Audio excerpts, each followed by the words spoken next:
Deus tem nos dado uma palavra nos últimos dias sobre Josué. Josué era o companheiro de Moisés, um jovem abençoado que desde o Egito caminhou lado a lado com Moisés.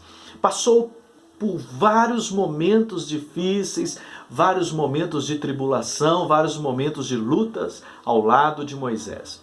Josué foi aquele companheiro que nas horas mais difíceis estava sempre pronto para ajudar a Moisés.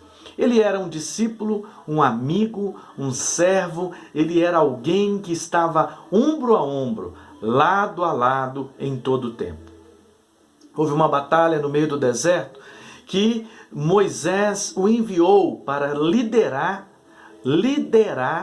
uma equipe de homens, uma tropa, vamos dizer assim, que iria guerrear, uma tropa que iria lutar sem sequer saberem manejar uma espada.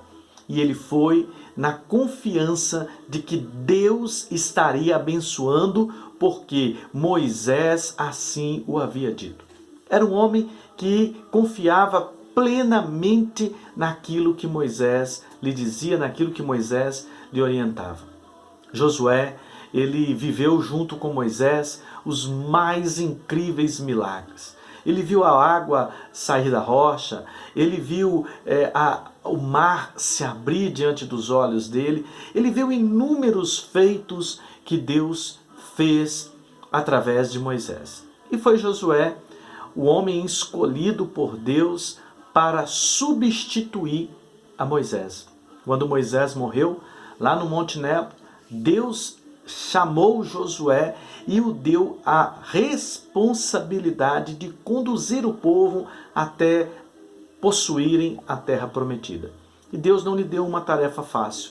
Deus deu para ele uma missão e disse para ele assim: olha, seja corajoso e não desista. Seja corajoso e tenha bom ânimo. Ou seja, Deus disse para ele: você vai ter que lutar muito, vai ter que estar muito disposto, ter muita coragem para poder prosseguir o caminho.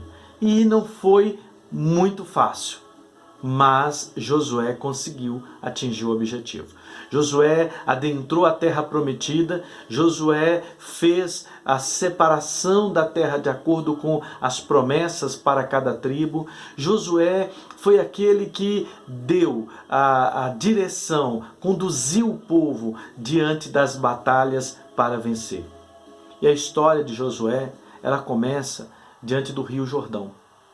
Ela começa diante de uma situação que parecia totalmente impossível. Porque vencer uma guerra, lutar a espada, lutar com lanças, pelejar diante de homens, diante de coisas naturais, diante de coisas comuns, é mais fácil do que enfrentar situações impossíveis. Como, por exemplo, o povo atravessar o Rio Jordão. O povo passar diante de um rio de águas profundas, passar em terra seca.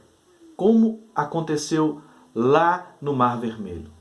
E esse foi o grande feito do início da jornada de Josué. No capítulo 3, no versículo de número 7, diz assim a palavra do Senhor. Disse o Senhor a Josué: hoje começarei a engrandecer-te perante os olhos de todo Israel, para que saibam que assim como fui com Moisés, assim sou contigo. Este foi o diálogo de Deus, a fala de Deus para Josué, quando Deus diz aqui no livro de Josué, no capítulo 3, para ele atravessar o Jordão. E sabe o que aconteceu? Quando Josué colocou o povo na direção do Rio Jordão, quando Josué começou a caminhar, o sobrenatural começou a se mover.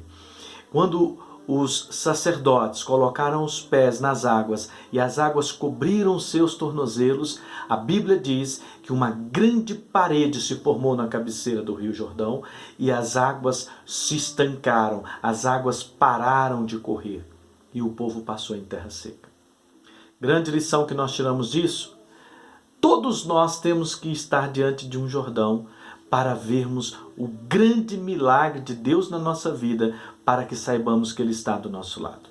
Encare seus desafios, encare as suas lutas, encare as suas provações. Não desista, não desanime. Entenda, o Jordão não é para que nós venhamos desistir. O Jordão é para que a gente saiba que Deus está do nosso lado. Deus está com você. Acredite, creia, tome posse. Viva o seu milagre no poder do nome de Jesus. Deus te abençoe. Um beijo no seu coração.